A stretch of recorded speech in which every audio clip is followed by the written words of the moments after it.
look really. What was it? Is it like a regular hernia? No. Go ahead and come take a look at this. $32.50. Here, you think it's made of gold or something? Man, that's high. You wouldn't think so if you saw what a guy had to go through to get this. I don't care, that's still way too high. Hey, DC, you ought to come over and take a look at this.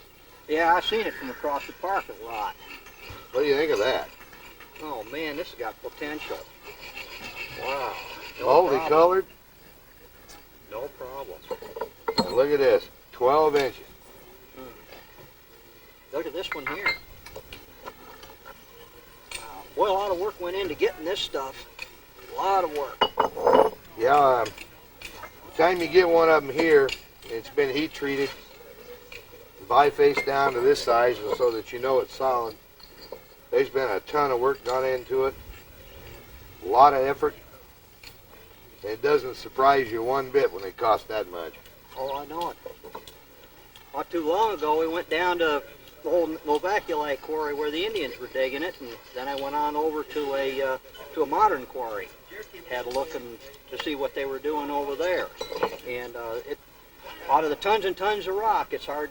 There's a lot of it down there, but it's hard to find pieces this big and this nice. You just don't see them. They're just so rare. It's hard to imagine how that actually you can get one that cheap. Now I'll just take that. I bet you would. I'll take this one too. Why not?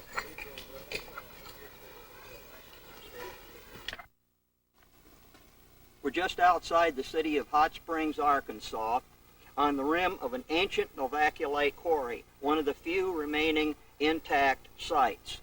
And with me is Don Dixon, a well-known archaeologist and geologist who specializes in lithic sources. And he's going to take us down into the quarry and tell us more about this area and this particular material.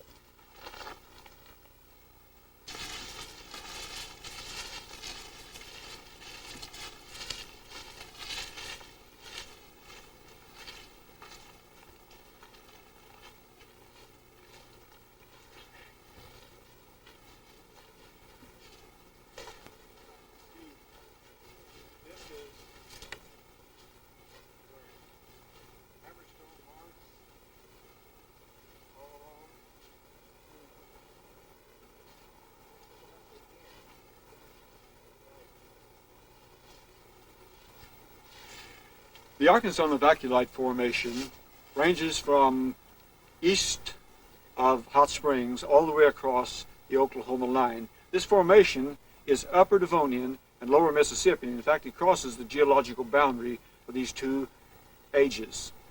The Arkansas Novaculite is an important tool material that Native Americans used to use.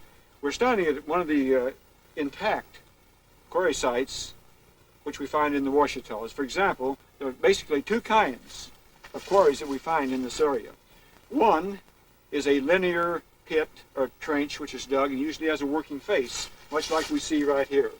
The second, of course, is a round pit type, and we'll point out that in a little bit. The tools which were used for quarrying the Arkansas Novaculite, in fact I found one while we was walking up, a fragment of one, a hammerstone. And this particular hammerstone was used to drive off pieces of the Novaculite. And they would also use pry bars made from deer antler, hardwood, and so forth to get the materials loose. The myth of fire and water is exactly that. They did not use fire and water, which would have damaged the material and made it unworkable. The material was gathered here at a quarry like this, taken down to the campsites on nearby streams, and of course there was shipped into various artifacts such as dart points, knives, axes, and so forth. They usually did heat treat or thermally pre-treat the Novaculite before they used it. It's a little bit difficult to chip sometimes if it's not pre-treated. This particular quarry is one of the few left, and it should be emphasized tremendously. It's very important to preserve sites such as this. If anyone wants to get Novaculite for whetstones or for napping or something, go to a commercial quarry where they can buy it and not do damage. This is a culturally important site and should be preserved. The Indians who came here, of course, they came here for thousands of years.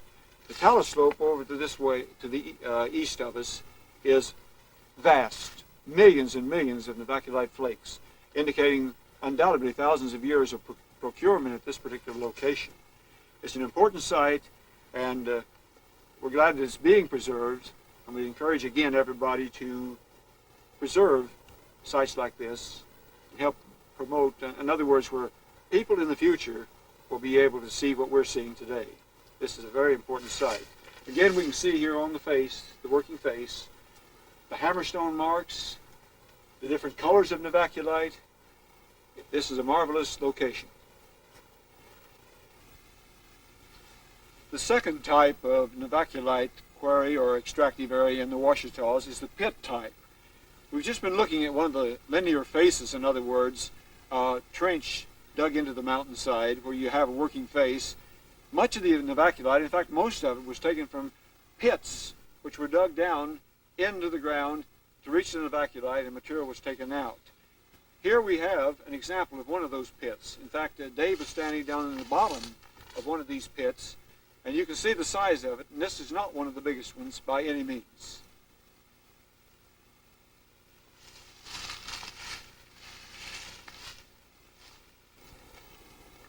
Man, look at the colors.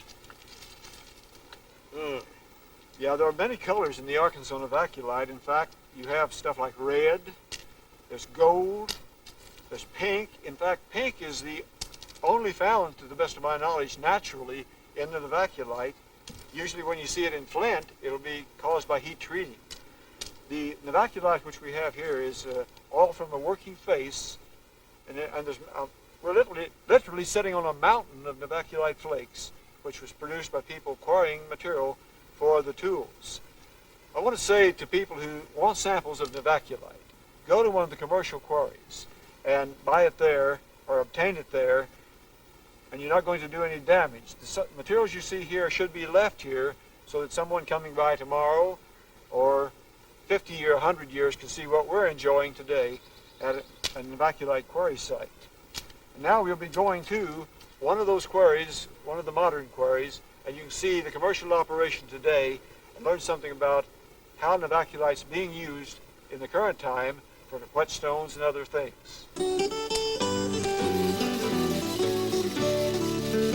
When time and weather allowed, we went to the modern quarry and workshop of Dan's Whetstone Company Incorporated.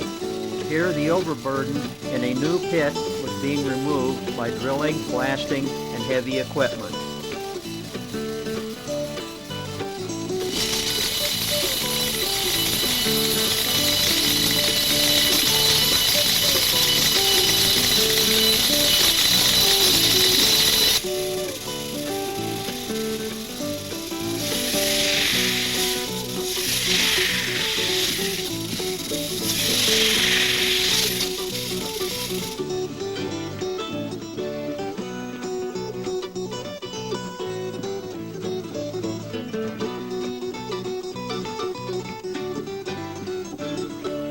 Poor grade stone is blasted away with plastic explosives and ammonium nitrate. Then the good stuff is loosened with black powder so as not to crack it.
After watching them work here, we went to another pit where they had just finished pumping out water left by several days of heavy rain.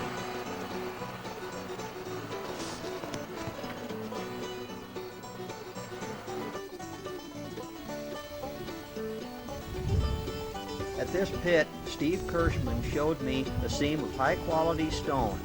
Here we pried some out with a bar. Pile them right here.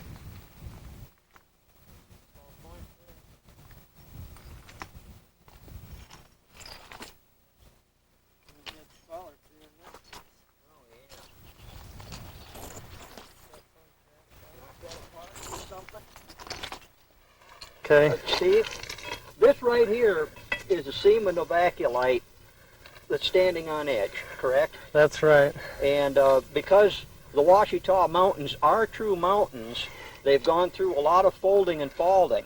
And this stuff was originally laid down on flat bedding planes and then upthrust. Right. So what we're getting in this quarry are these seams that are running on a diagonal or almost straight up and down. And in between each one of these seams is this clay. Right. Garbage.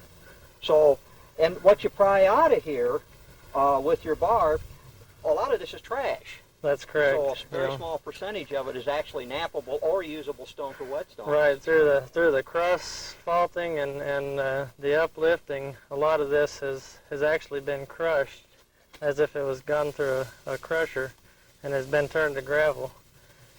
And so you basically what you have to look for in the modern quarrying, you have to look for places where it's been lifted but not cross faulted too much, so that you get more solid, usable pieces.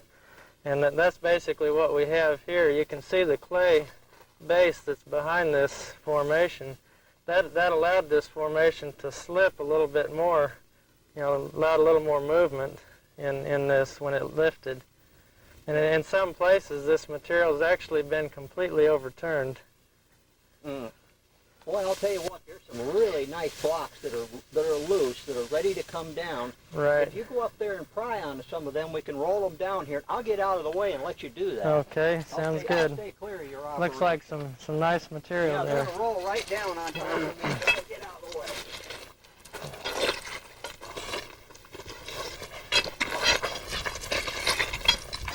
Oh, man, look at that. If I can get these little pieces pried out, then I believe this whole piece will just lift right out. Normally what we try to do is we try to drill and blast the overburden, the bad material. We try not to do any blasting of good formations that we don't have to. We prefer to bar all of our materials. Try to minimize breakage. Well, you do have to blast when you're in the formation. Well, you do have to blast when you're in the formation. You use black powder. That's correct. Black powder has less force. It just kind of thumps the material enough to move it, loosen it. Well, the whole thing's going to go.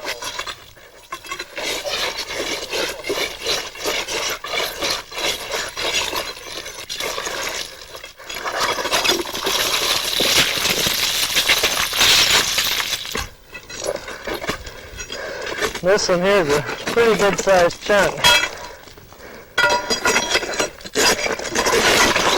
Don't know where this one's going to go here. It's going to go right in the... Oh, it goes in the water hole. We'll get it later.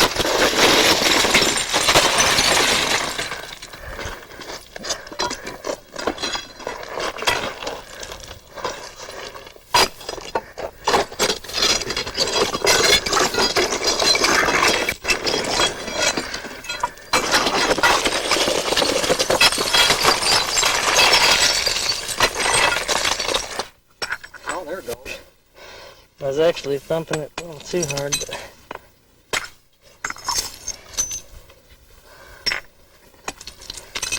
But see, that's actually all white on this side. Yeah, the black's on the other. Let's see what the black looks like. In the middle there's is more black. Here's a nice piece with the banding and the black and white. But knock a point off of that.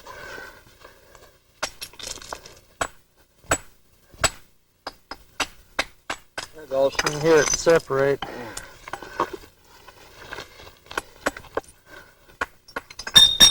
Boing. Trying to clean that trash off a little bit off that edge. Set up a good platform where we can run some nice blanks out of that. But you can see these fractures that run in. I normally like to try to clean those up where you can just run some nice hand-sized spalls right off of those. Good.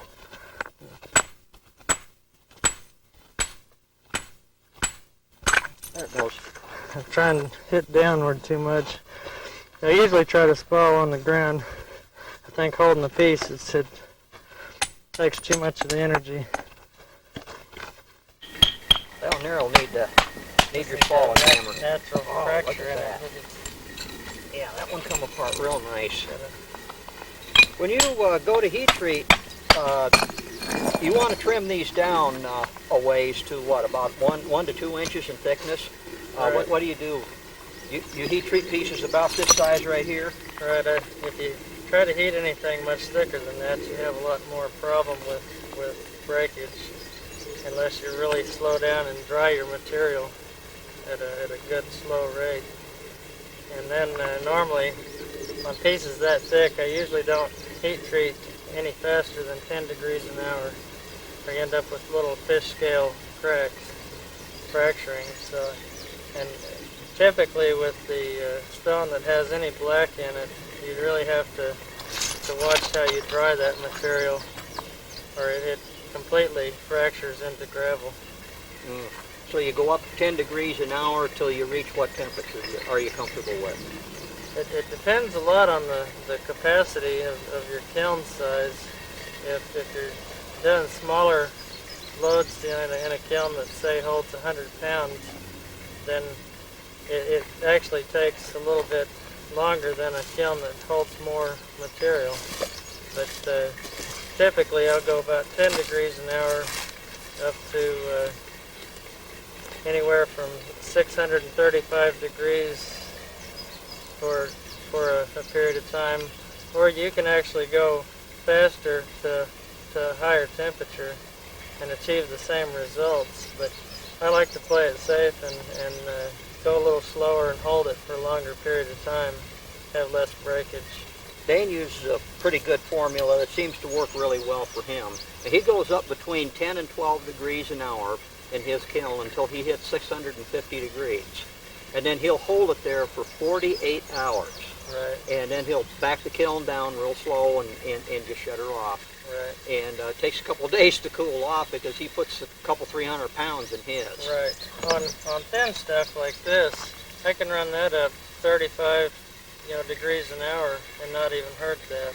It's typically when you get into pieces like this that you'll have a problem. And with the translucent or the white translucent, you have less problem in general heat treating.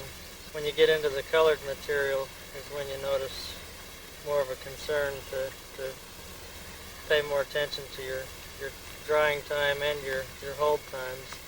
And I like to back my temperature down to about 350 degrees, 400 degrees before I actually shut it off when I'm cooking thicker material. Yeah, you don't want to try and have the kiln fall to where it shocks Right. it. And Especially in the winter time.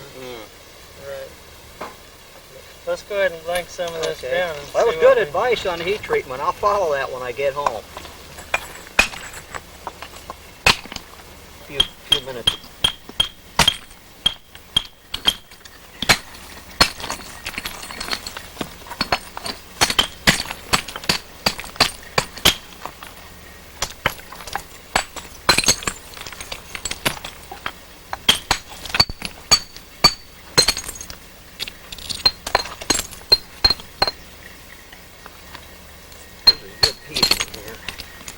Had the top of that taken off, and that hammer that you got will do it better than mine. There's a nice piece ready to go in the kiln there. Well, that looks good. Take that one little Yeah. ridge off. There it goes. Dave, you do me a favor? Knock that goober off of there. You know how to get that?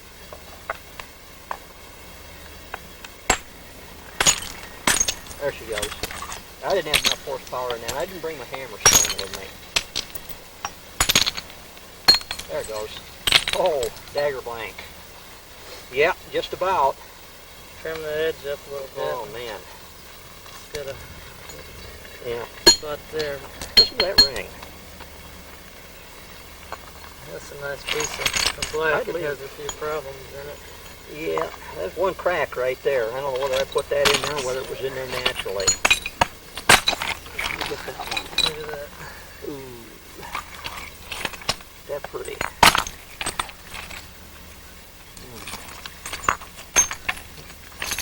Contending with those fractures is Yeah. sometimes the biggest problem.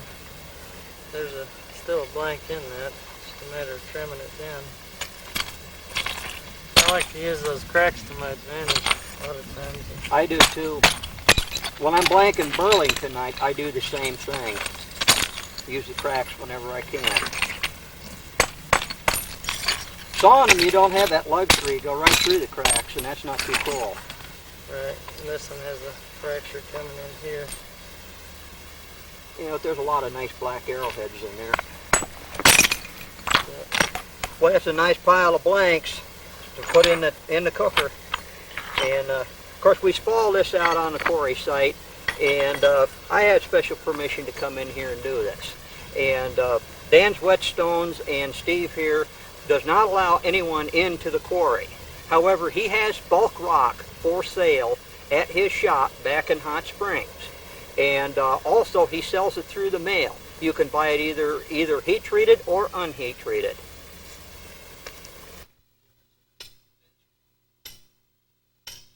Back at the plant, we saw a large boulder split with steel wedges.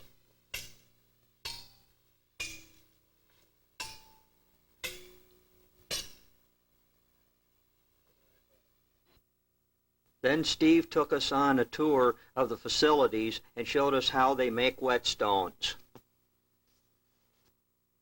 Basically what we have is this is Arkansas Novaculite. It's a little less dense, different density of material than what the knappers use to knap.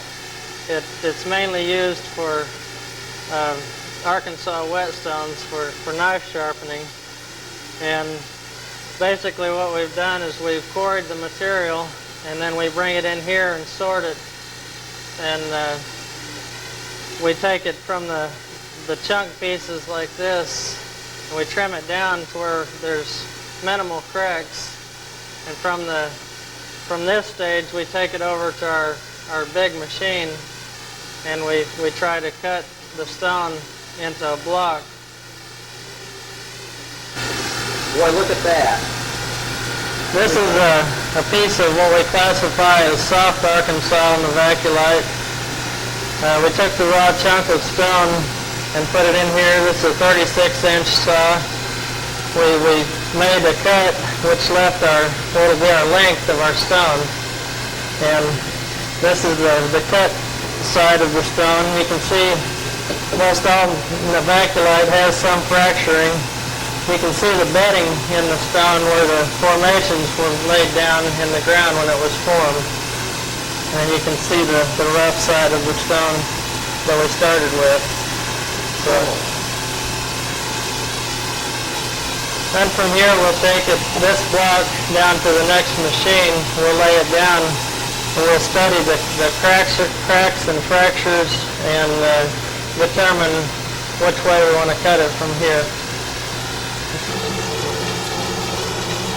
Basically, right at this stage, we're cutting the stone off of the slab pieces of material.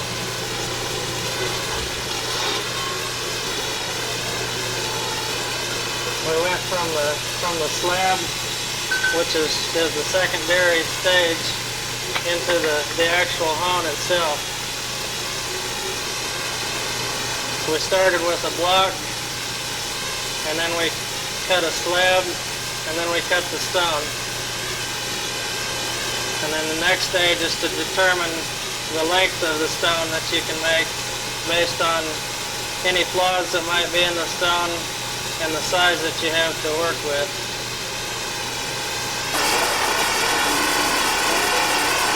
Basically what we've got here, this is the ultra-fine translucent Novaculite that most of the nappers are commonly used to getting. And this is what the industrial applications for homes, this is what's mainly used. That's a real fine polish. Right. Right, this and the black Arkansas Novaculite are the two finest in the world.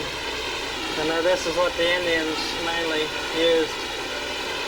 It seems to heat treat better, you know, for as far as Novaculite goes.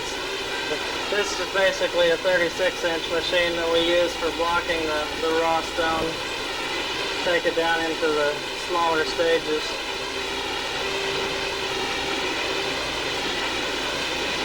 That's a nice piece. Make a dagger out of that. Yeah. It didn't end up for somebody's polish, did it? Right, we usually have Man, to. that's a beautiful piece of rock. We usually have to cut them and then pick the pieces that don't have fractures. Try to cut between the fractures. What's going on here? Basically, what she's doing here is shaping and sizing the stones to a final process. Basically, she's taking the saw marks out of the stone to put a final finish on them, just like sanding a piece of wood would do. We use a silicon carbide grit with a water drip on the wheel to actually sand or polish the stone, and then, like say, we shape and size the stone to a specific tolerance. And each product and stone requires different tolerances as far as the finishing process. So, The lapping process. right.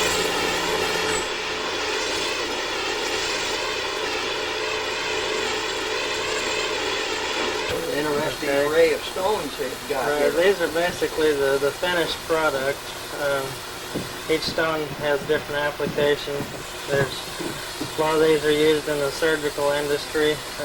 Your gunsmith files, the triangles and square files that the gunsmiths use a lot of.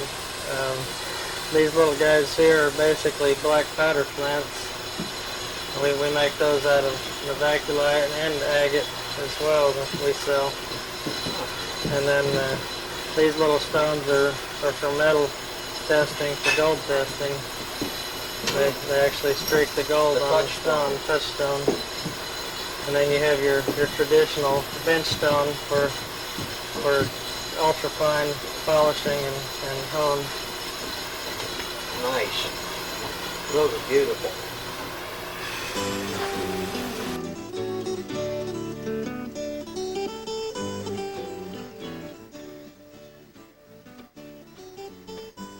At the end of the tour, I got some nice samples of Novaculite to take home and work.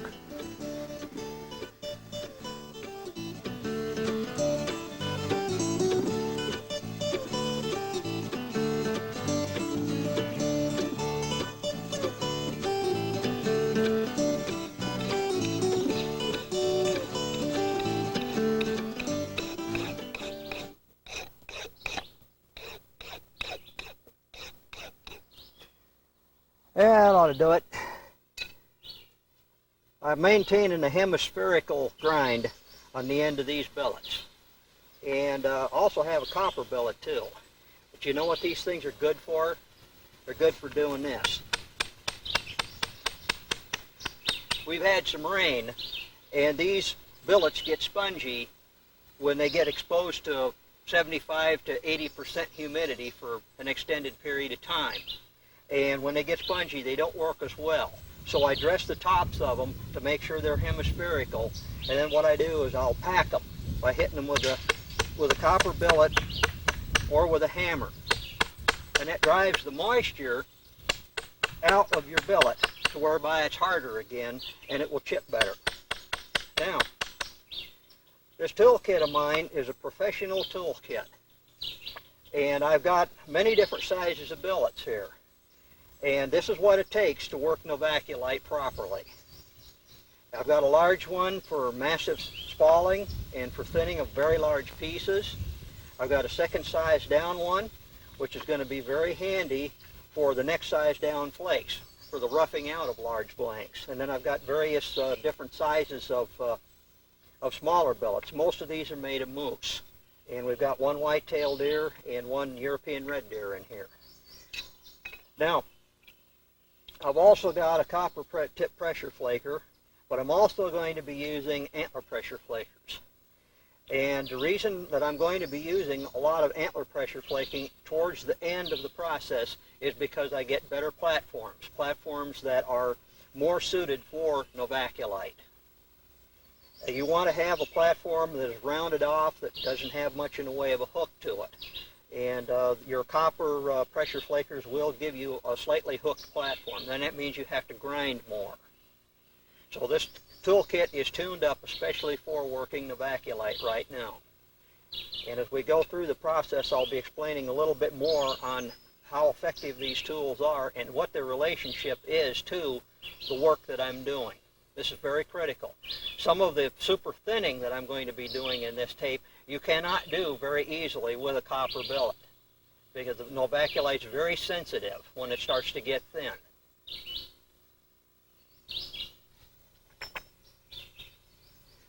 What I have here is a good representative of the type of quarry blanks that you're going to run into.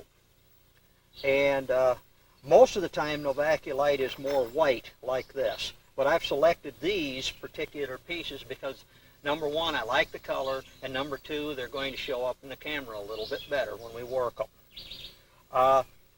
It's hard to decide which victim I want to pick here to take all the way through, but they've all got certain problems. And a couple of them in particular I want to work just a little bit for you so that you can see these particular problems.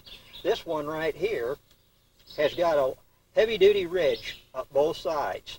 And this is very typical of a chunk that's been just edged a little bit, and they didn't thin it out in the middle.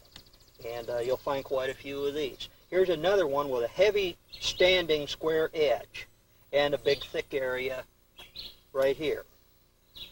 And then we have one here that has been edged all the way around, probably with, you guessed it, a copper billet. And it's got a thick mass in the middle with very steep edge flaking all the way around. This also, by the way, is the same way that hammerstone preforming is done. And I've seen quarry blanks very similar to this, where the Indians just roughed them out with a hammerstone, and the flaking pattern and the steepness of the trimming around the edge is pretty much the same. So let's grab a couple of these. I think I'm going to start with this one here first, and then I'll take this one.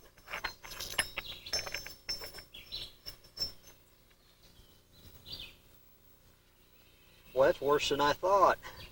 That's really about an inch high ridge on that in the center, and it's got one on the opposite side too. I'm going to flatten that out just to show you how it's done. With that removed, this blank is a pussycat after that. It's no problem. What I'm going to do is prepare a platform right here. And I'm going to grind it just a little bit, like this. And then I'm going to strike this edge in such a way a flake will crawl up and remove a portion of this. Then another one will be prepared here. It will come up and get this, and another one from over here. So we got three different attacks on this piece. We'll get the first one off. Just hold her down here and sight down the barrel and whack her. Okay.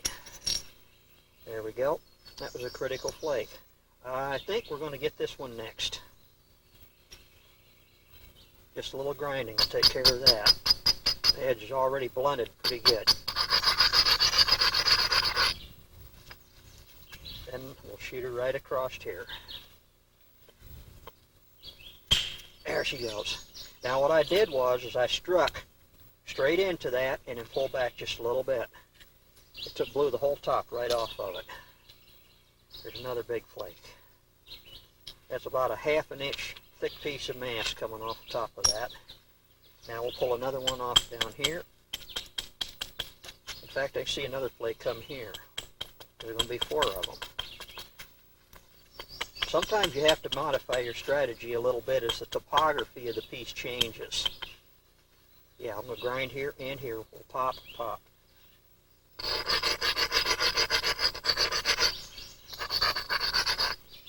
Believe it or not, this is the easy part. It gets much harder after this. Okay, here goes another one. Look at that, from one margin to the other.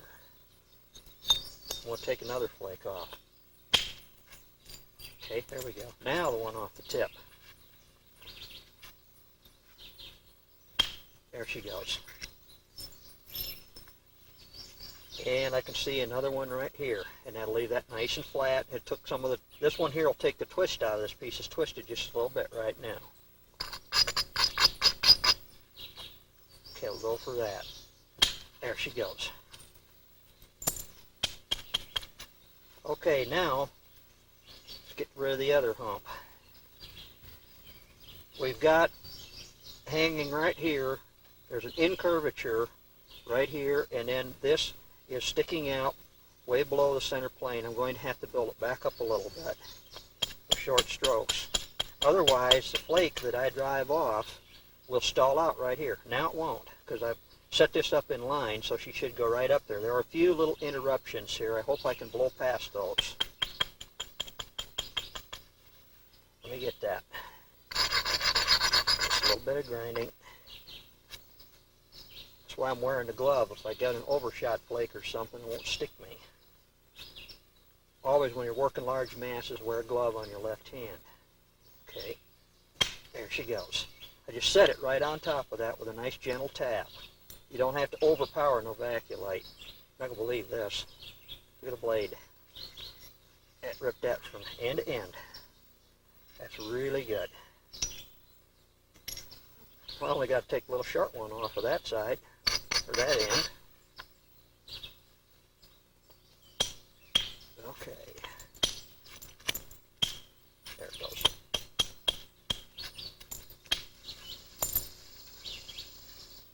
That reduced it considerably.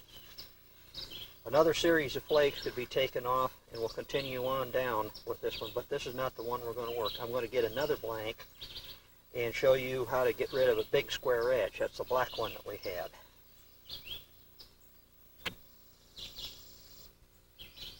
Well, here's the other piece that has a problem.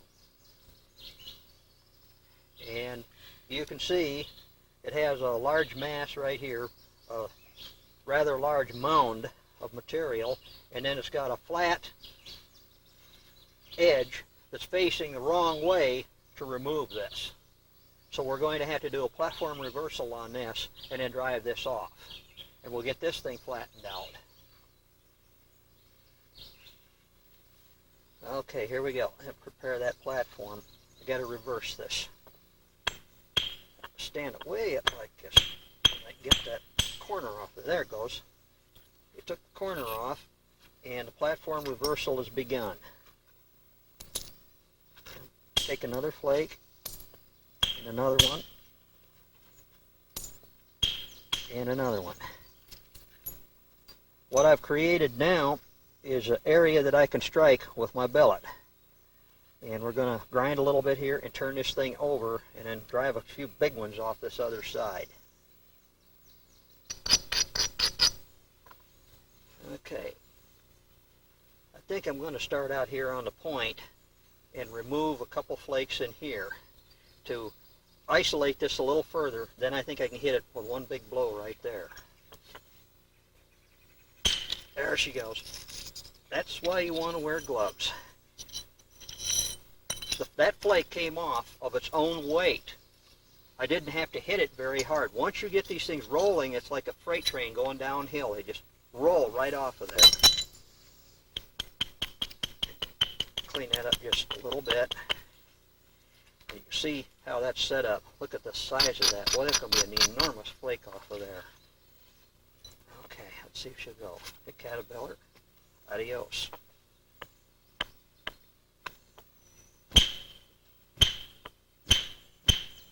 There she goes.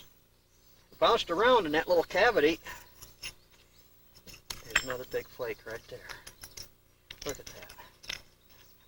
I'm going to have to set that platform up again because I've created too much of an angle this way. and then I can get another series.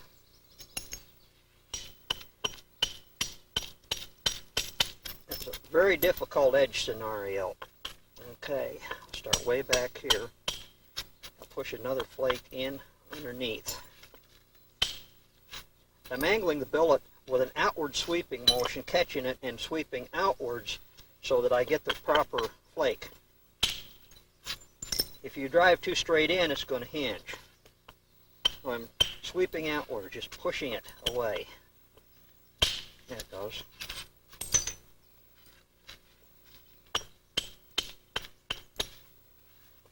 Get another one off here. I don't want to lose too much of my... I have to set it on top here. There it goes. Okay, I'm going to turn it over. That's absorbing a lot of shock in there. There it goes. I'm trying to preserve as much of the edge or width of this as I can. And by doing that, I'm having to maneuver around a little bit. Okay, now we have it set up. That's better. Yeah, nice bevel this way, ready for the two shots back the other way. There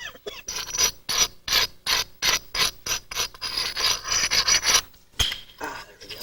Look at the length of that. Just using the weight of the flake itself, just setting that billet right on it. There goes the other one. Going all the way across. That's why I wear the glove. Sharp edge come right out.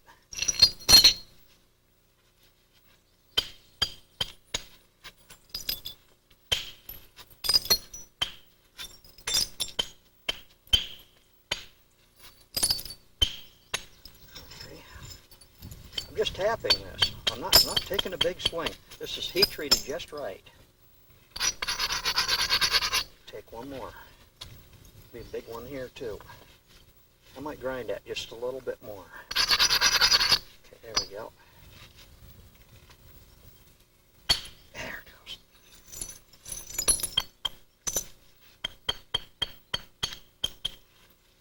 goes. And that one I was mentioning on the end, yes, I can get it. I made this low, so that became high. There she goes. Ooh, almost overshot it.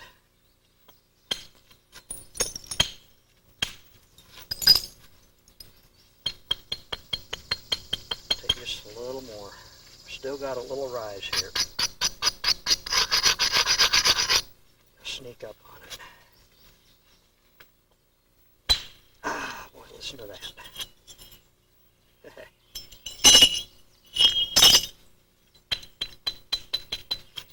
One more next door.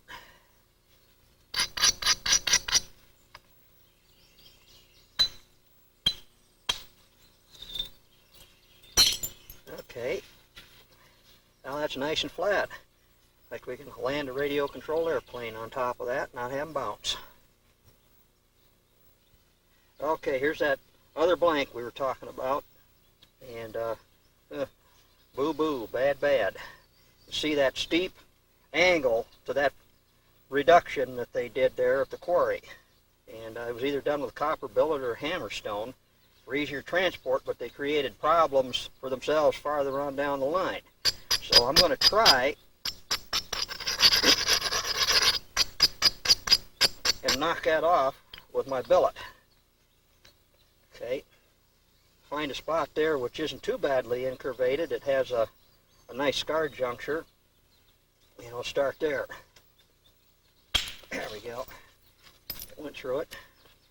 But I have to strike high on the platform right here. I want it to go way up on that and try and push it off from above. There she goes. If you can strike high and get it to roll over, here's one right here. Your flakes are going to go short the first go-round, but they'll go longer on the second. Okay, let's see if I hit right above.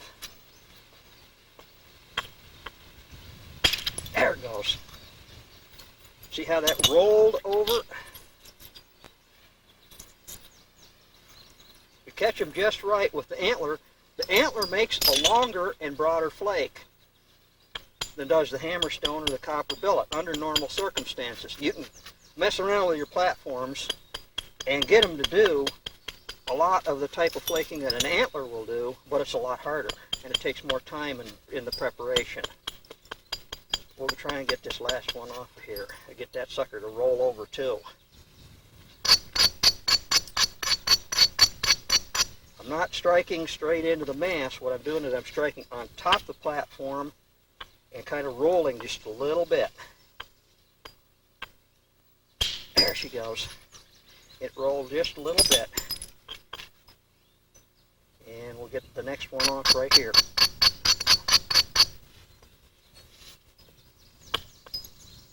There it goes. That next one was a little better. It usually takes about 2 series. This is the first series. It usually takes about 2 to get it flattened out. And crushed it. I'd go a little higher. I lipped it a bit, but I got it. I struck way up here to get through that. Now we're on the second series. I lost a little more of my width than I cared to, but it's getting flat. Sometimes you have to sacrifice a little bit of width to get some thinness. Okay, now we'll strike more in on this second series. Yeah, that one now went clear into there. There'll be another one come right here, and we'll have that side flattened off.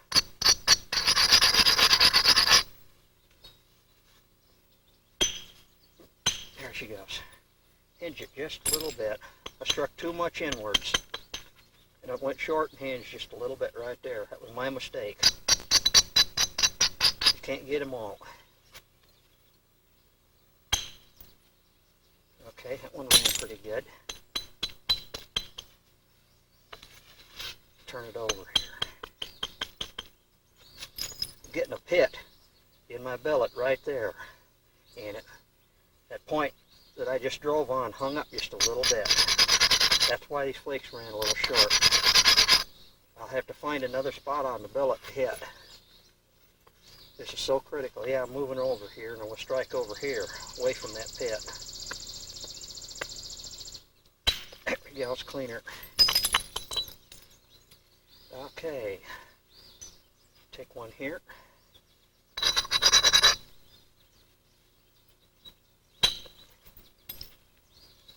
Wasn't happy with that one. Next one will get it. Plus it's crumbling on the end. Yeah, it's crumbling a little bit. This is a problem that you run into with Novaculite when you don't strike it properly. Novaculite is very susceptible to hinging. There's a crack right here too. We're going to have to avoid both of those. I'm going to have to do a real wild maneuver here. I just want to show you some of the strange stuff that I do to get these things flattened out. The more problems we make here, the more problems we got to solve, and the more you'll get to see. Okay. This happens with just about every one of these things. There's one problem that you have to overcome that's major. As we get thinner, we're going to have a lot more. Now I've prepared a platform on the end of this thing, on the corner, and I'm going to roll a flake across and take that out. Okay, here we go. This will be an orange peel type flake here. There she goes. Okay, got part of it. I was trying to aim it more this way, but apparently I caught it just a little high and it drove off to one side. That's okay though, we got the majority of it.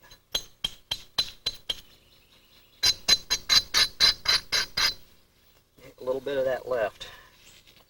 I'm going to go ahead and chop it off. Got one flake, be another one. Striking high again on the platform. Literally on top of the piece. I'm not trying to get a long flake. I'm just trying to get a flake that does the job. Second series will take care of that. See where you got right here? And there's a point for me to strike. See, now that one went much farther. The second series will go that far. Okay, we got a mess on the other side. This is nasty. Let me bevel her back here.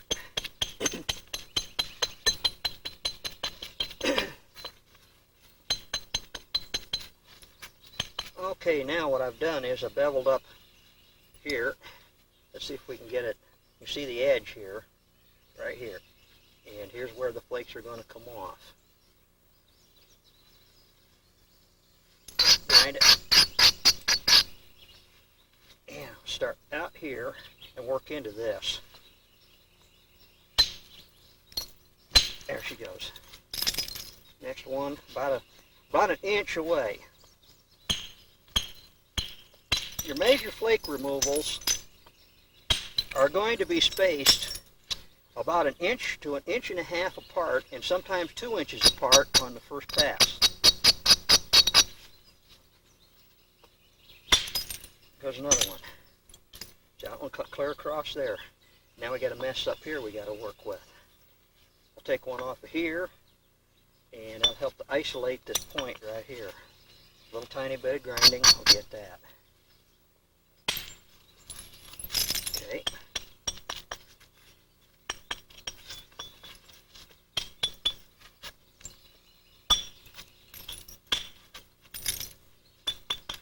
Now it's isolated. Let's see if we can get that.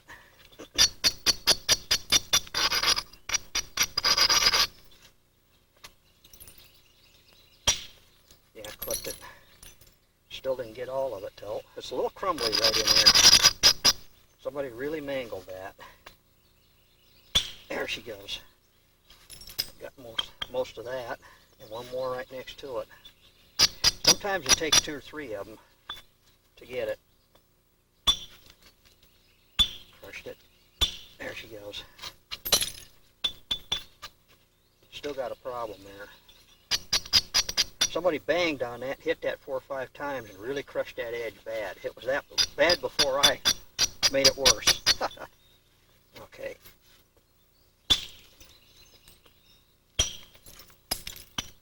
That's straightening it out.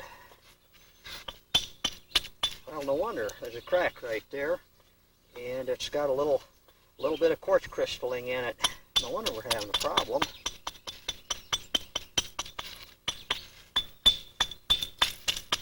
I will get through this, and then we can go on to working a piece down. I'll tell you what, I'll come from the other side.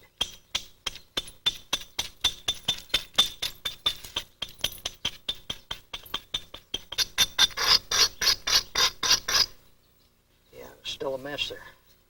In this business, there is no try. You either succeed or you don't. In this case, we're going to succeed. Brutally succeed. There we go. Let's just come in from the other side. Can't get it with a frontal assault. Come in the back door of the castle. There she goes. Now we got her whittled down to where it ain't that big of a deal. Well, this is the biggest and ugliest one we got. And this one probably has got a Kato type blade in it. I don't want to lose too much of the length, so we're going to go to work on it, see what we get. I'm trying to take this one from start to finish, and because it has all the problems that we need to deal with here.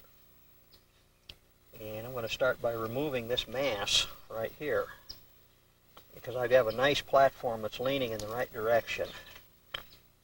And see what happens. We'll test it. And oh yeah. Okay, that one went into there. See, I can go ahead and just start trimming it up.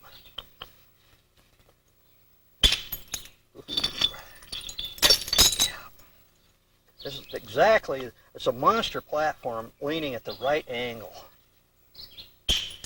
Absolutely perfect to take these big flakes off. another half a pound of flake. Just using the weight of the antler and the flakes to carry through.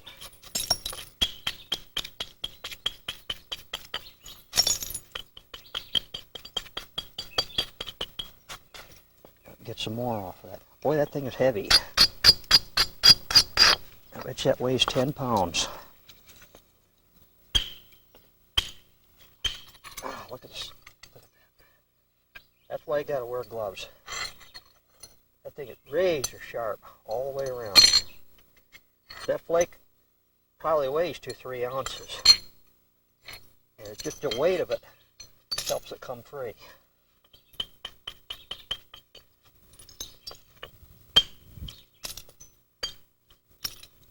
Little crack right there. I hope that's not going to hurt me. In fact, it's a bigger crack than I thought. Work down to it and see how bad it is.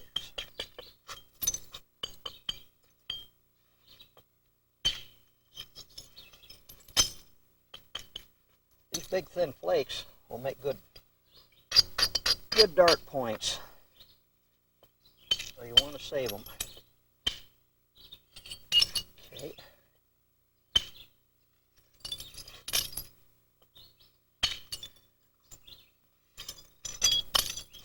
Start to get a little hinge here. We'll come back the other way and get that later. I'm going to flip it over now. This crack is right in here. You know, I think we're going to get through that. I'm going to deliberately hit this on top and loosen that thing and get it out of there. There she goes. Yeah. That was probably from quarrying. Yeah, it is.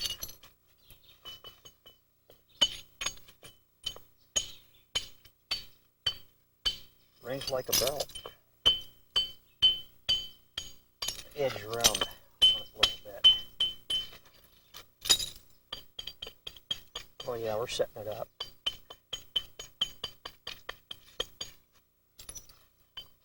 We'll do some random flaking on this to get it centered and thinned a little bit.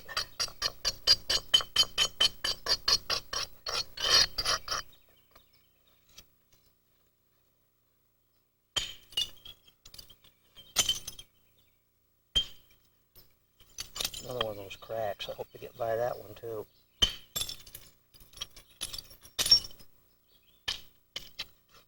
In fact, there's a bunch of cracks in here, but they're all running with the face of the piece instead of through it. That's why it's still together.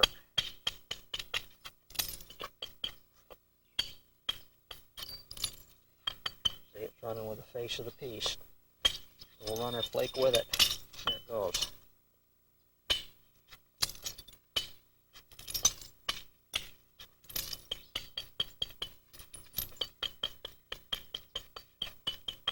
This one's going to clean up pretty fast.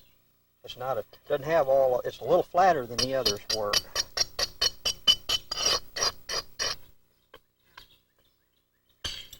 There it goes. Ooh. Well, you don't want to have your body parts in the way when those come off.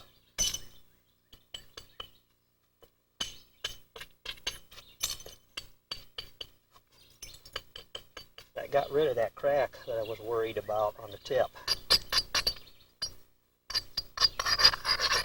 Grind a little more on that.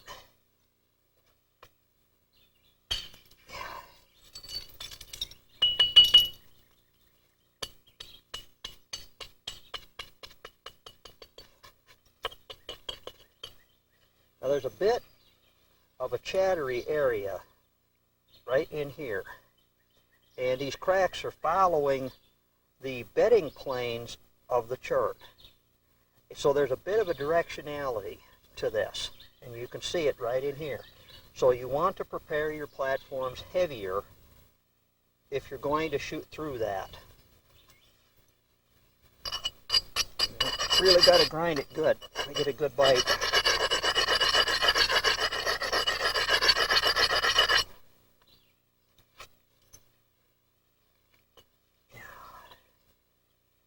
Okay, right there's the best spot to hit that. she goes. It chattered quite a bit. We're going against that. There's another crack right in there. But it's not showing up on this side. I think we'll be able to get past that.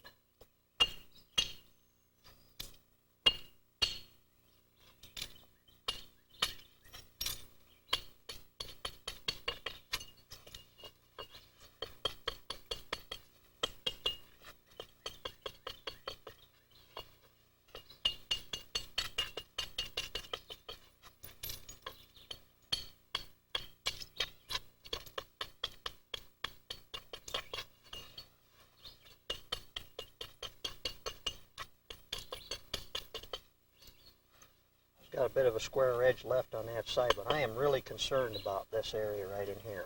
I want this off before I continue on.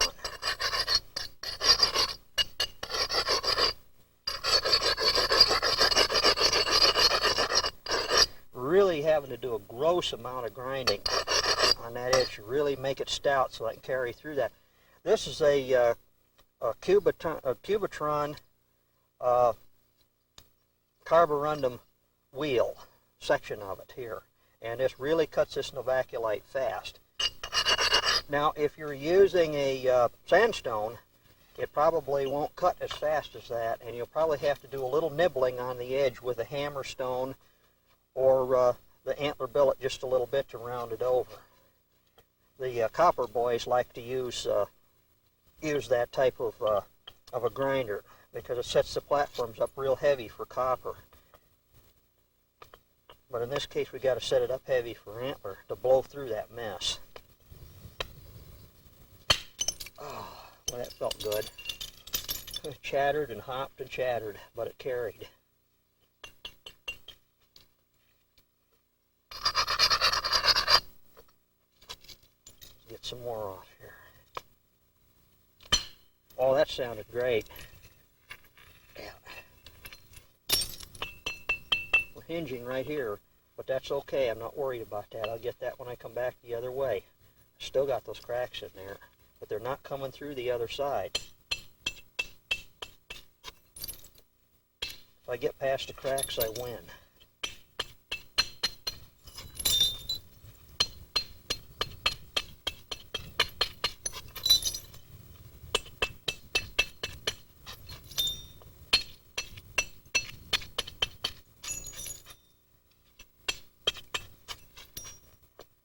Reassess that.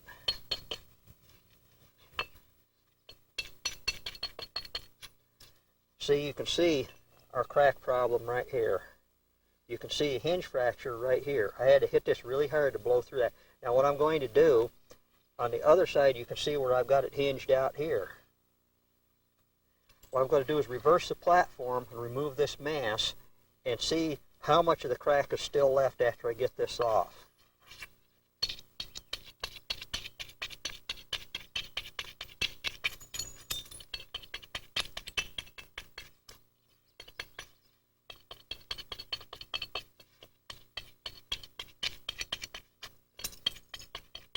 I'm going to take real short flakes off of this.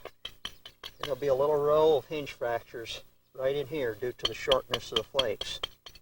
But on the next pass on the other side, we'll work well beyond those. I'm actually creating a lipped platform in which I can catch with the nose of my billet. Let me grind this and I'll show you what I'm talking about. Turn it over.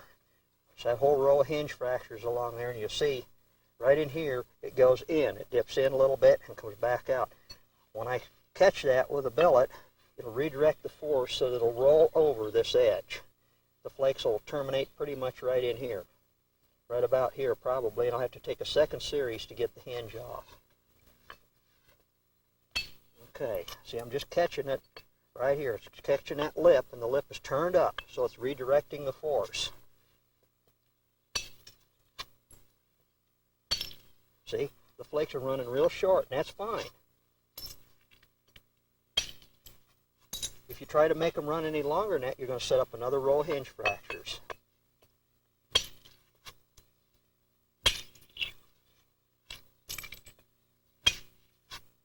Grind that again.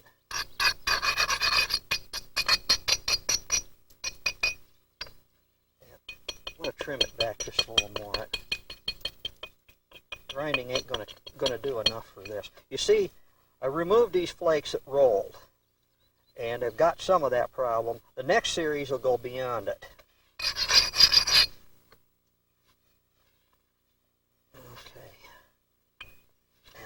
I need to work on that tip just a little bit. Before you start your series, you always want to make sure everything's lined up right. Okay, that one went way over here. That one went way over here. This one went to here, rolled into one of the hinges and took it off. That one didn't go as far as I'd like. I'll prepare that platform. Well, I'm going to catch this one right here. I'll prepare a hit of it. Then I'll hit, this is a high spot right here. So I'll hit this one and this one. That one's too sharp. Get those two off, then that'll bring them more in alignment with what's left there. Ooh. I'm going to back off on the angle just a little bit. There it goes. I struck on top of it. I'm striking too straight in on a platform that was prepared too stout. And so I just changed the angle and accepted a flake that was a little shorter so that I wouldn't have to reset the platform. Chattering just a little bit right here. I need more grinding.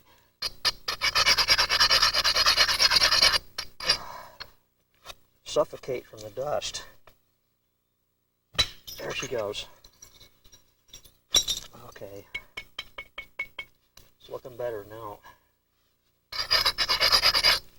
Get one more here.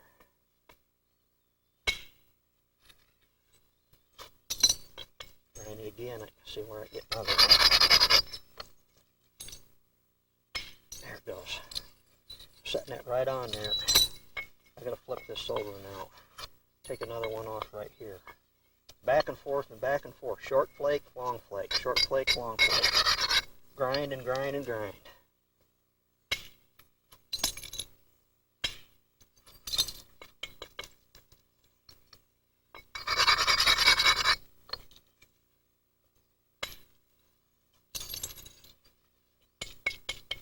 Now we're ready to attack this. We still got that crack in there, and I don't have no idea how deep it is.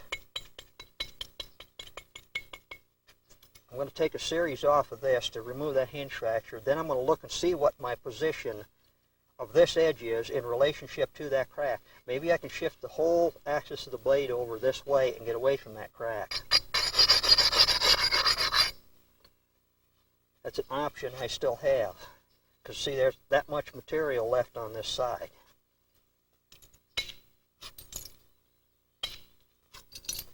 If I strike off a series of flakes here and the crack shows up on this side, then I'll know how deep it is. That directionality is causing a lot of chattering.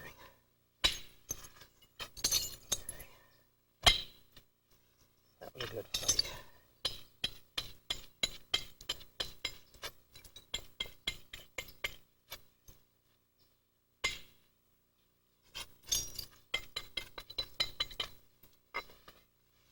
Okay, there's the crack. I'll be darned, it does go all the way through. Yep, it goes right here and right through to here. That's going to be a real interesting challenge to see if I can't get around that.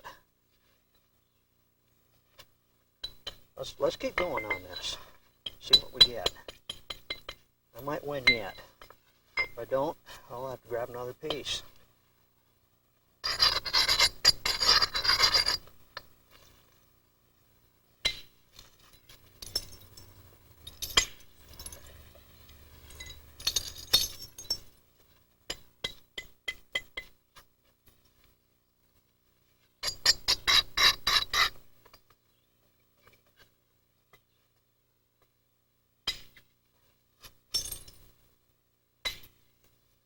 Get some weight off the nose here, start drifting this piece over this way.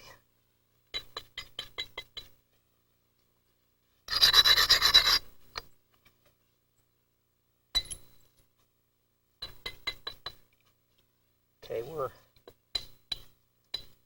lucky in that this crack is running this way instead of this way. If it ran this way, this piece would have been gone by now. It would have been history.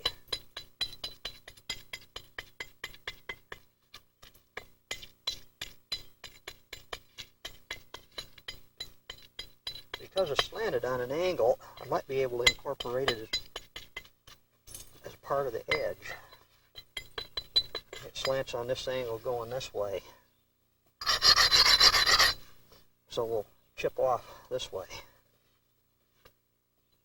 This is really scary. Boy, that directionality is really getting me. That's okay, we can let it chatter for a while. Just for as long as we get relatively clean flakes. I'm more concerned with the crack than I am with getting a good flake. There it goes. See right there? But we're still left. See, it went on that angle right there. We still got a nice long piece left yet. Okay, we still got that much width left. A lot of weight is still in this area here. I'm going to ignore this for now and see if I can't get this weight off over here. And we'll try and straighten this thing up a little bit as we go.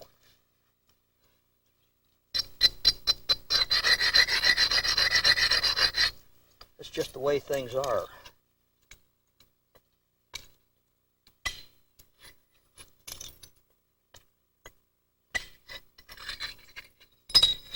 That's what we want. Actually, this material right here that has less color to it and less stripes and lines actually flakes better. It's more consistent. But if you want color and figure in the piece, then you're just going to have to put up with that directionality and the chattering and stuff that you get with it.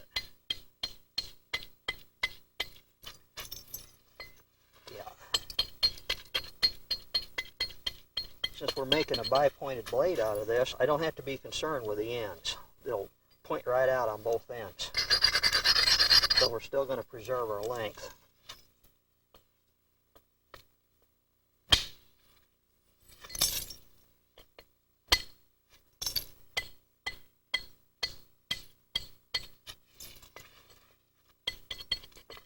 Okay. Boy, that's a mess in there, isn't it? Relatively clean here.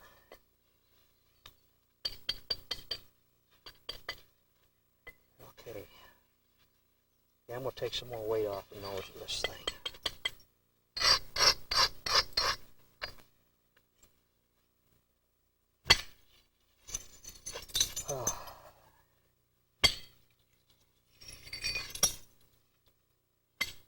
Well, I wish the rest of it was that good.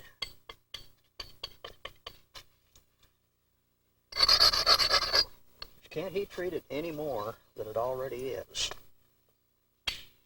It's as strong as it's going to get.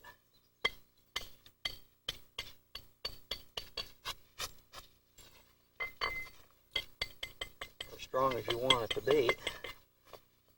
Heat treated well enough that it doesn't hold you up as far as hinge fractures, and yet still with enough tensile strength that it stays together while you're beating on it. There we go.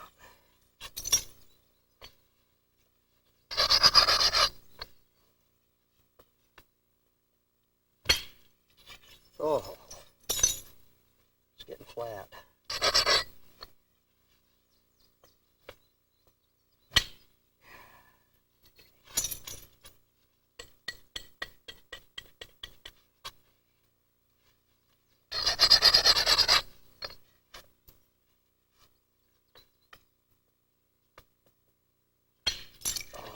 Needed that one.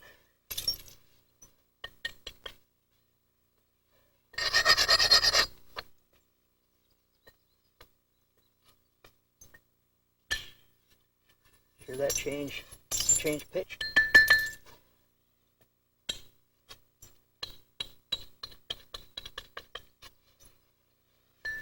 Okay, I'm going to work the other tip down a little bit. We still have this left, man, to bug us. Clean out just a little bit there and see what it looks like. Let's go on down here. You see, we can't get this straightened out a little bit.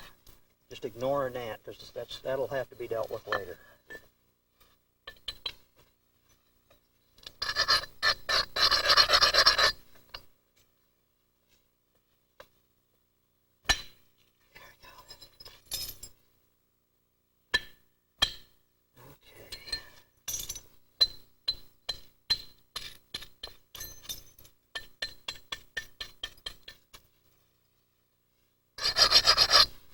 Get a little bit of that bow out, but not much.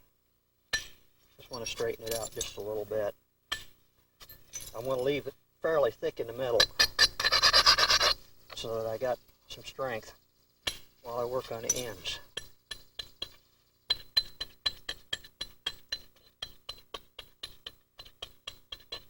This is smoking right along.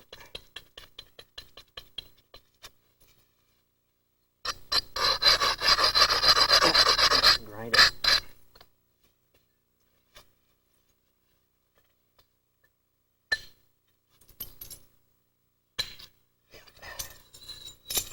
Okay, I took that much out. I'm supporting this in such a way that it's straight up and down practically, and I'm striking into it and then pulling back just a little bit.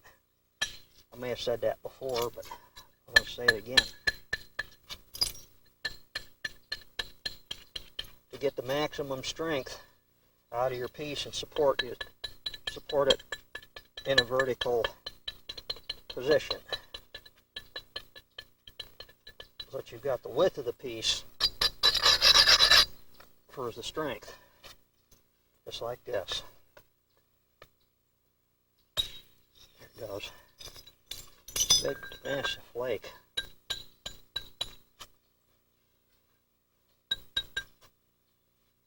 Okay, I've got a twist or a bow in here. We're going to have to straighten it out going back this way.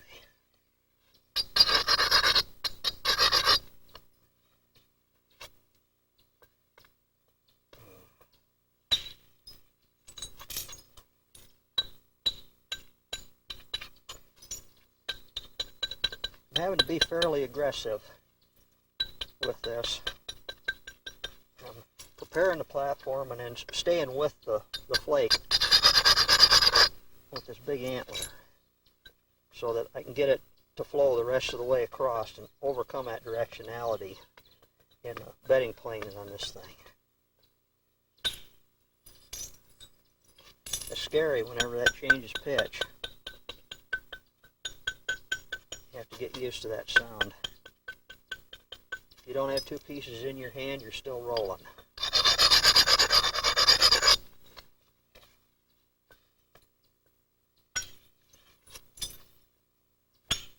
Did you hear that?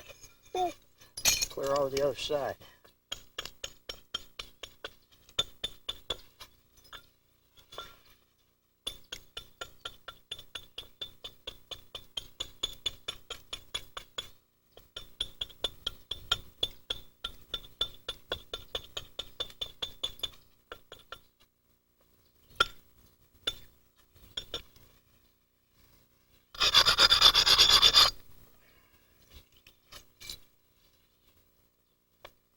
Picking little spots here that are ground. And picking an area where you've got a start juncture. And just carefully tapping it, steering it in as best I can. This heavy billet is moving at a real slow speed so that I can steer it in and keep the contact.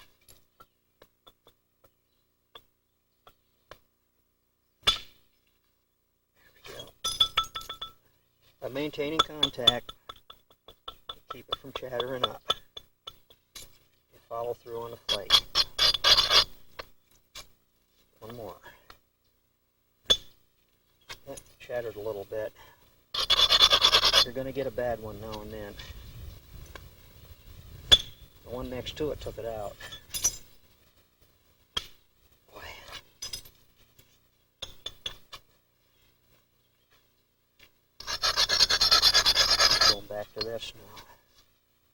This is one of the scariest pieces.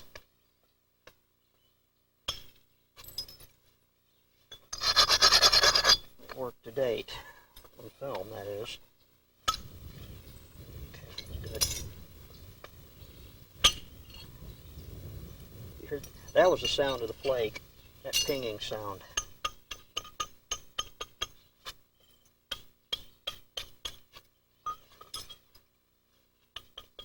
Getting relatively flat across there.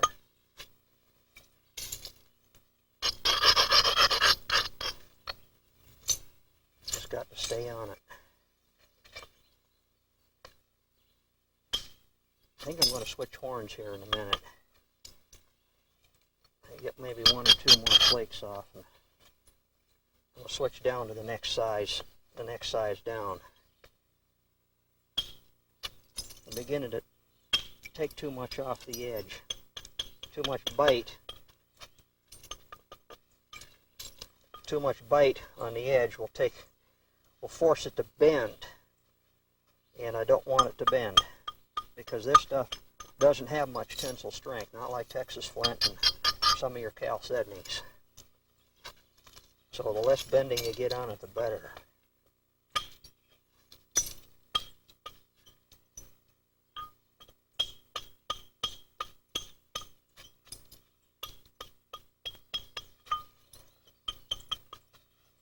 Okay.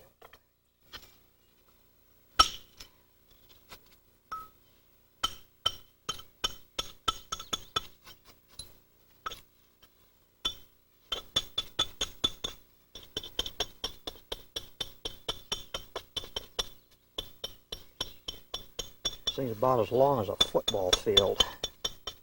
It might as well be that big.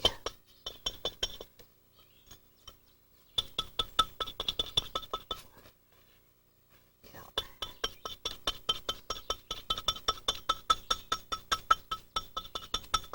Preparing platforms with light percussion because pressure flaking this is a real drag. So I'm trying to get away with as much percussion as I can until it really gets thin.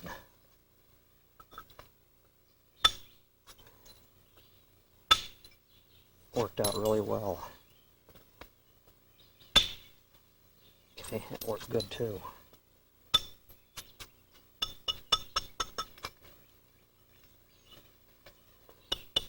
The shattered area is a real pain.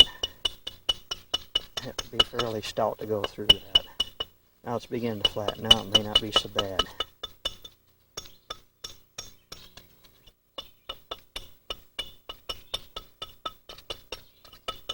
We'll beef this up pretty good here. I hope I don't have too much beef.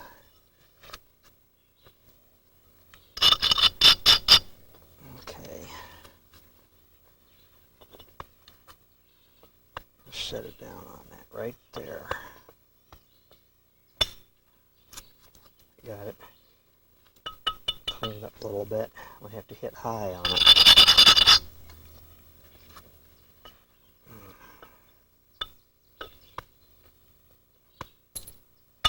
There it goes.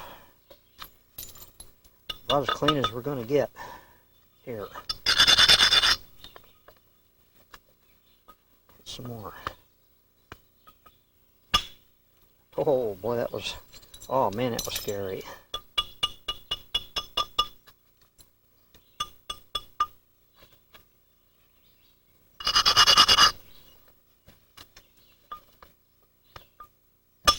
There we go, there's another one. Nibbling away at it, eating it up.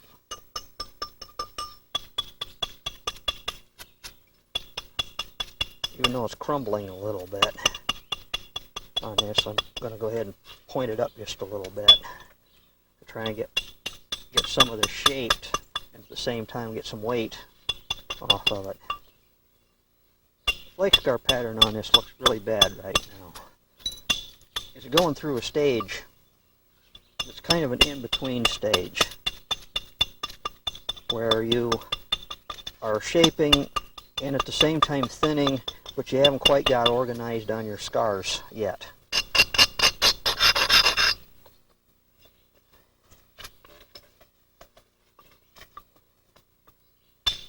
There we go. What I'll do is I'll have to switch down to a smaller antler and start pressure preparing the platforms, isolating each one as I go, which is going to take an awful lot of time. Then that way I can start ordering things up and removing more mass and getting things ordered at the same time and shaped at the same time.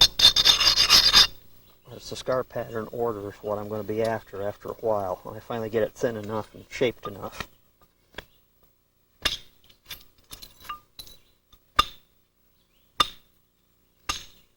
Had to hit that high. It's still chattering real bad. Okay, here we go. That was a good flake.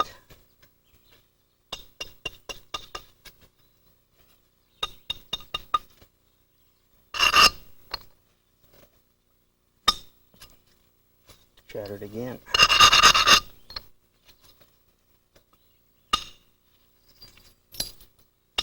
I'm just being a bit lazy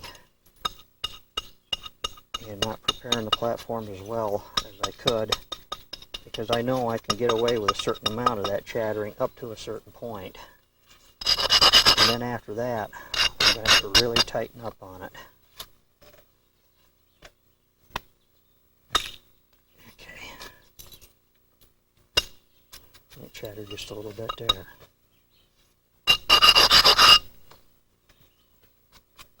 I want that weight off that end.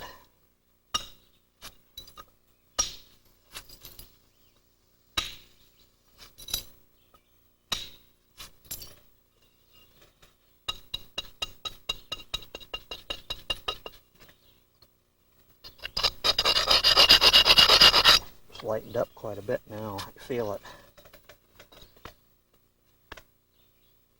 There we go.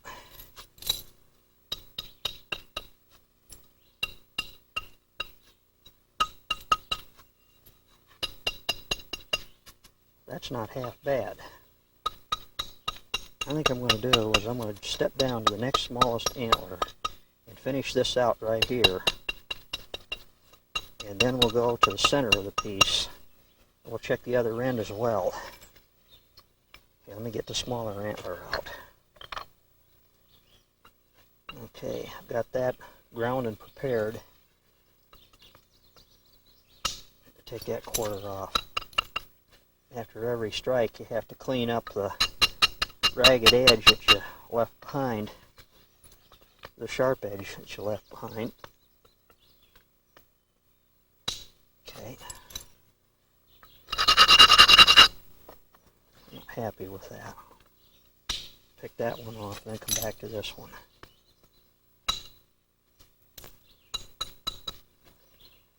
This thing's fighting back. That directionality is really bad. Okay, there we go. Chattered again. Just like a broken record. Chattered again. Tick, chattered again. Click. That's okay. Just for as long as I get a clean flake next to it. Okay, now I've got that end roughly patterned and thinned out. Hopefully I'll be able to attack this spot right here with a small billet. And we'll get some of that out and we'll thin down the other end a little bit more. Then we can begin to see what we need to do as far as really super preparing platforms. Let's see if I can get this off of here. We'll go real careful. Oops, that's almost too much. Okay, I got it. I'm just moved out a little ways.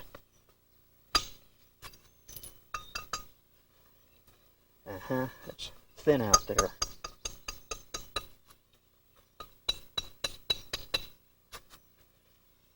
Right here, I'll get this one off, then I'll come back.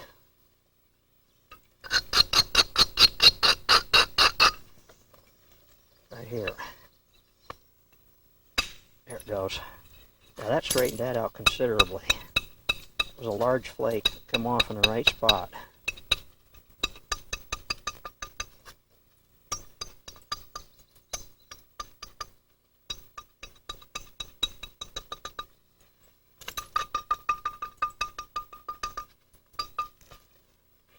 Okay. May be too much, but then again it may not. Let's see if I can take one off right here. Nope, it's not going to do it. Now I'll have to try down here. There it goes. That one. And I can get one right here, then I'll keep going back to that after I keep picking off a few of them down here. That's a strange thing about random percussion flaking. I'm popping flakes off all over this thing in various places, trying to keep the symmetry and keep the edge in alignment. There we go. Also removes weight, removed a little extra weight out here, and put an extra scar in here, which helps to further isolate that. See, I'm digging down here, and I'll dig down over here, and that'll isolate that out. And when I prepare that, probably with pressure, I'll be able to come in with one last flake, and it'll be isolated out away from the rest of the mass, and it'll come right off much easier. Sometimes you have to be patient and not directly attack an area like that, but whittle away at it from both sides.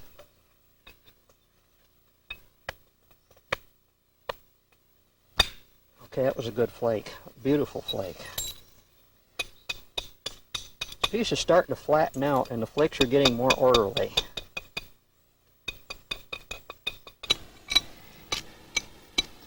Actually kind of systematically working down the edge of this blade, taking flakes off, regularizing and thinning. Of course, I've said that a million times, but I have to emphasize the procedure. That's pretty much what this tape's all about. Okay, let's have a look and see what we got. Okay, we got her beveled. We got a 1/4 of an inch bevel going on about a 45-degree angle. Now we'll have to isolate our platforms out so that we can go right on down the line and strike them.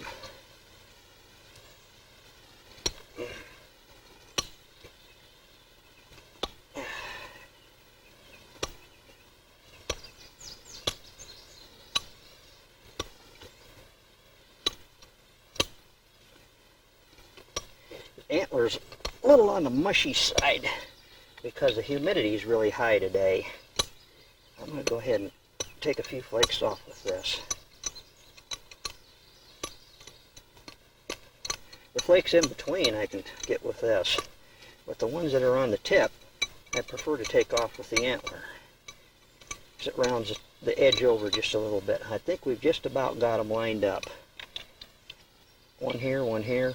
I'm going to have this one here as a secondary one.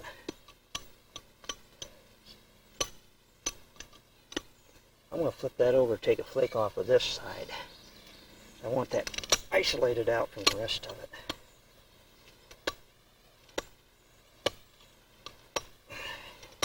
There it goes.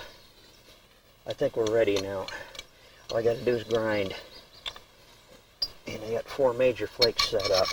One here, one here, one here, and one down here. I think I'll do this one, then I'll do maybe this one, then this one, then this one.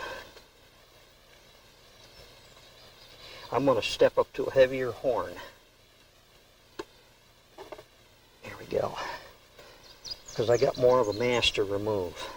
Yeah, I'll get this one. I just like the looks of this. So we'll go ahead and we'll hit this one first. There she goes. Okay. That was a good clean flake, except it ran into this right here. I am expecting some hinging over in this area. It's telling me I got to grind a little more.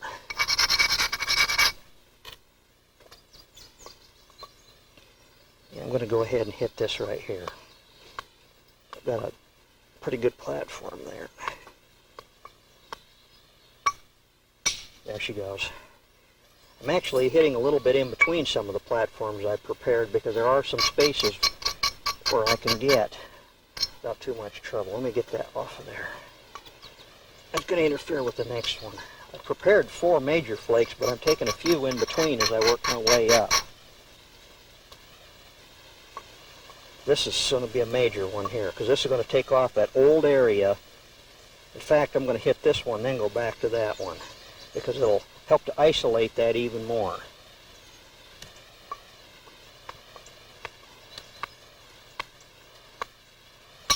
There it goes. It wasn't much of a flake. I didn't think it would be, the way it was set up. Now I can hit that. Oh, well, that's a big, heavy knot there. I'm really scared of that.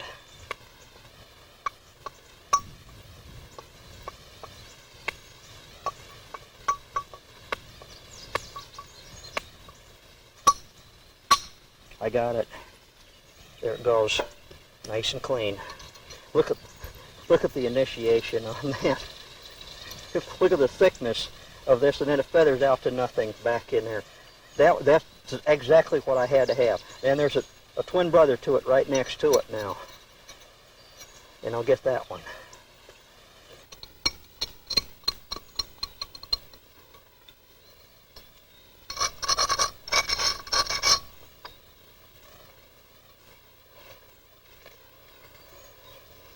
Okay, now I got this prepared to get that flake, the twin brother to that other flake, and then this one up here. Those are actually part of the major system of platform preparations that I did here. These are just kind of in between or off to one side of them after I've taken the major ones off. Sometimes these come in sets, and you remove the first batch of them, and then you see others, and then you prepare those, and then remove them off. Yeah, that was a good flake. But excellent. In fact, that went over and removed some of the hinging. It went clear to the other margin, but since it was all high and hinged over here, nothing happened. It just followed the contour of the piece and rolled right over and got the other side here. No problem. I'm glad that come off the way it did. That's beautiful. Then we'll get this one up here.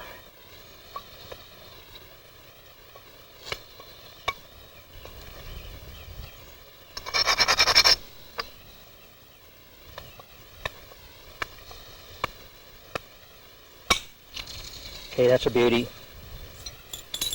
That was another one, size of my thumb. They're all ordering up to be about the size of my thumb, in alignment with one another. What I've got to do now is I'm going to attack this area here, starting probably in through, well, let me see, what do we got here? Yeah, I'm going to work on this right in here and remove this bad area. Then what we can do is we can do a little more regularization on this blade and narrow it back down over here and clean it up a little bit. And I think we're going to have a pretty nice piece here when we're done, if we can get this off and straighten everything out. It's still a little asymmetrical. I'm concentrating mostly on thinning and patterning right now. The symmetry will come later. Okay, I'm studying the edge over to get this mass off. We drove those great big flakes off just a minute ago, here and here, and this spot has got to be removed, and this edge is pretty bad. In fact, it's going to require a considerable amount of preparation, and it's a very heavy edge too. And my arm and shoulder are beginning to bother me a little bit, so I pulled out a punch, and I'm going to punch some of these preparatory flakes off here with the little antler punch. I also have a copper punch which does the same thing, so you can use antler or copper, one or the other.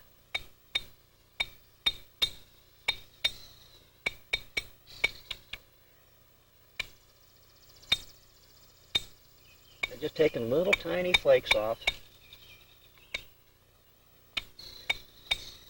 Just saves me having to grunt so hard here to get this fixed. You can go all the way down and just peck away at it, and it's so much easier to get it that way.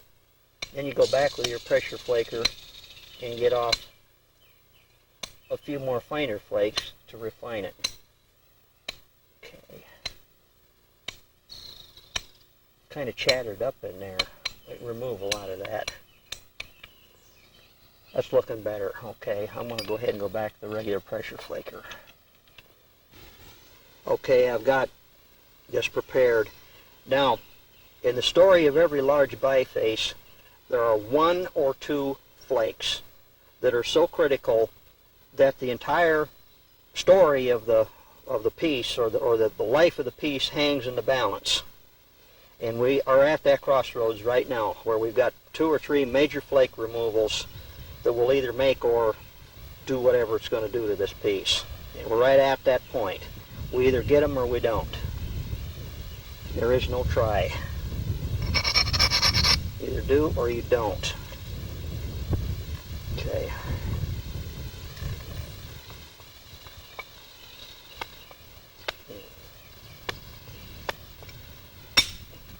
I got that one. Here. And there's one set up right here. We'll get that hanger off of there so I don't misstrike that. It's a little tiny bit of grinding because it's already ground.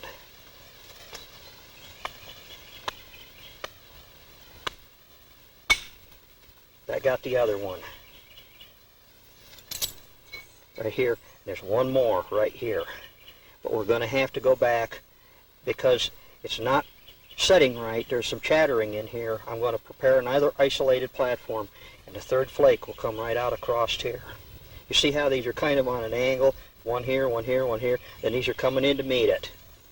If that goes, and I get this over here, but they'll be easy, I think we've got a winner here.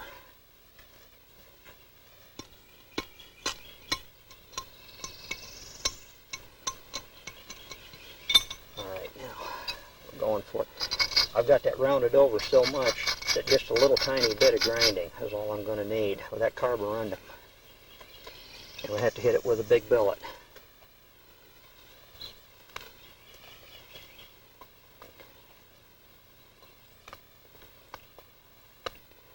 Okay, the angle's important on this too. As you can see, this has been prepared well below the center plane, standing way out here in space, away from the rest of the blade. And I'm coming practically straight into it and then pulling off just a little bit. And I'm staying with the platform as the flake detaches. That's the scary part, is staying with it. That got it. That got it. Unfortunately, it hinged a little bit. Right there. I wished it would have gone a little farther, but it didn't. But we got that mass off of there, and we'll continue to work around on this right here to start straightening this thing up. Yeah, okay. I'm going to trim that. Take the smaller antler. It's positioned in such a way I can go ahead and trim it with short flakes to get that edge trimmed up.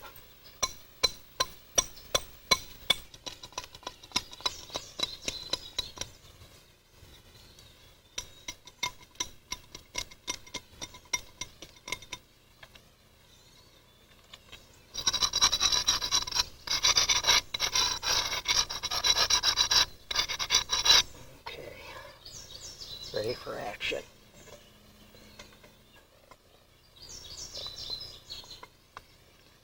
Okay, here we go.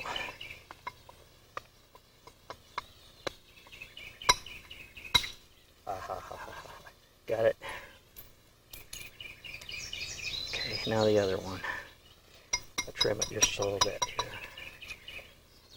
Here's the other one. Got the hinge fracture out. It's gone.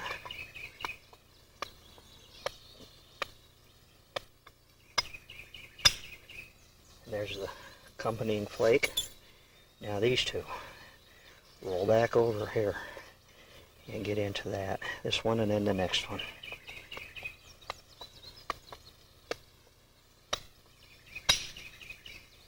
Okay, excellent.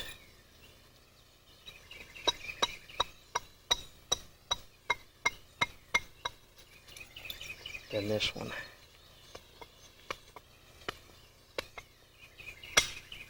That was beautiful.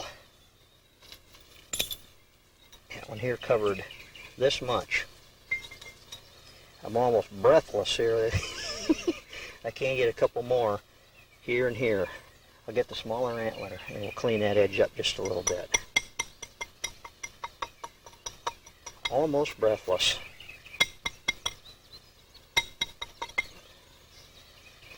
I don't recommend this for people who have heart conditions.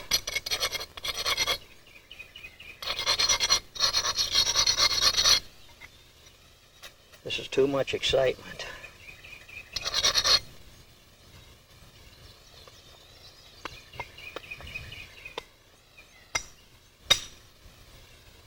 Super flake. Another one right here. Another good flake. I can tell just by the way they're coming out, the sound. There's another good one. Taking that one high. Okay, let's see what kind of pattern we got now. I'm going to continue on down this edge. I'm going to trim this back just a little bit and trim over here. And then there's... Okay, I'm going to take these two flakes off right here, because there's a slight hinge in here left from those two big ones that came off the other side. We're dead flat right in the middle right now. These two tiny little flakes, we'll clean that up. We'll leave that section alone and not touch it again. I hope. Okay, it was a small short flake that rolled into the hinge, and there'll be another one right next to it.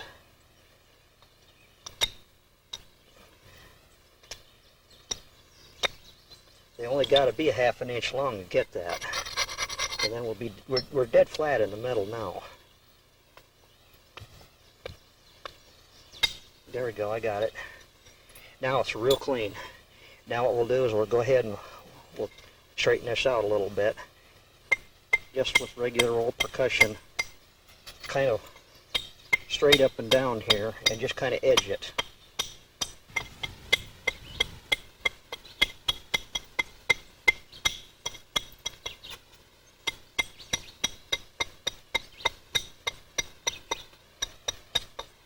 Okay, beginning to get it shaped up. See, I'm bringing it in with light percussion because that's what they did. And you don't see much pressure on these blades. They're mostly percussion. I struck on that a little high. I know I could get away with it. Okay, that needs preparation.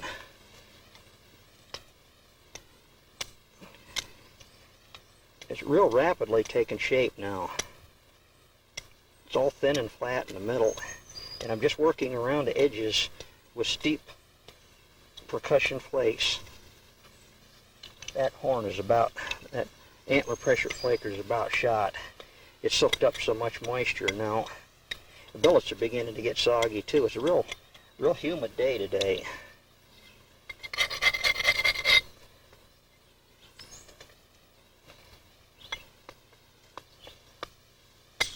That was a good one.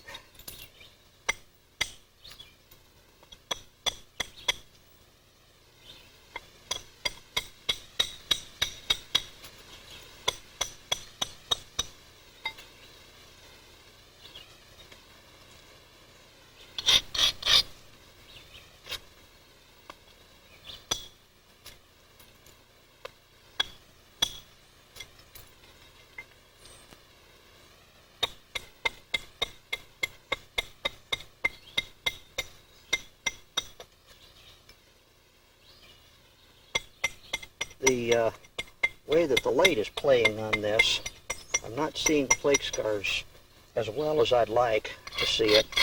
And it happens with just about all materials, and there's a little trick that I use. I'll show it to you in just a minute.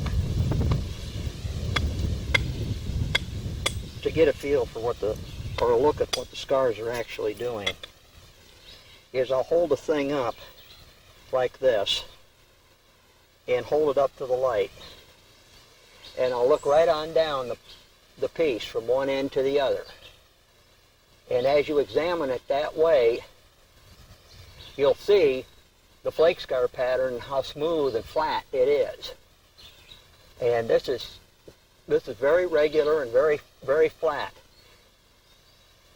And all I need to really do is do some percussion and pressure around the edges of this piece, and it's pretty well on the way to being finished.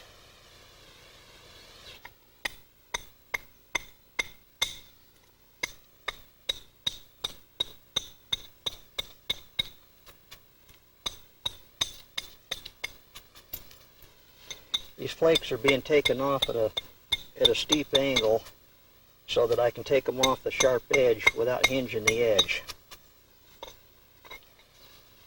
And then what I'll do is I'll take a few more precision flakes off of prepared platforms to straighten the edge up and thin it out just a tiny little bit more. I still got a little bulbous end on the end of the tip of the blade here. There's a square end on it, and I'll knock as much of that off as I can, and I'll pressure flake it to finish it up. If I prepare that right there, I think I can get that off there without too much trouble. Roll that around on the tip. Yeah, there it goes. Keep a little tiny bit there of the end. You can see the cortex on the other end of the outside of the chunk of flint, or the chunk of Novaculite. And what that means is I used, between the tip here, which still had some of the original surface left on it, and the handle of the blade or knife, I've used 100% of the total length of this piece of material. I haven't wasted an inch of it on the ends. That's what's nice about these bi-pointed leaf blades, is you get almost all of the length of the piece that you start with. Well, there it is, the finished product. I took it back to the shop and worked on it for about another hour and a half, hunting and pecking, and I got a perfect Ramey knife out of it. In Denmark, that would be classed as a Type 1B dagger. Now we're going to have a look at some of the pieces that other people have done.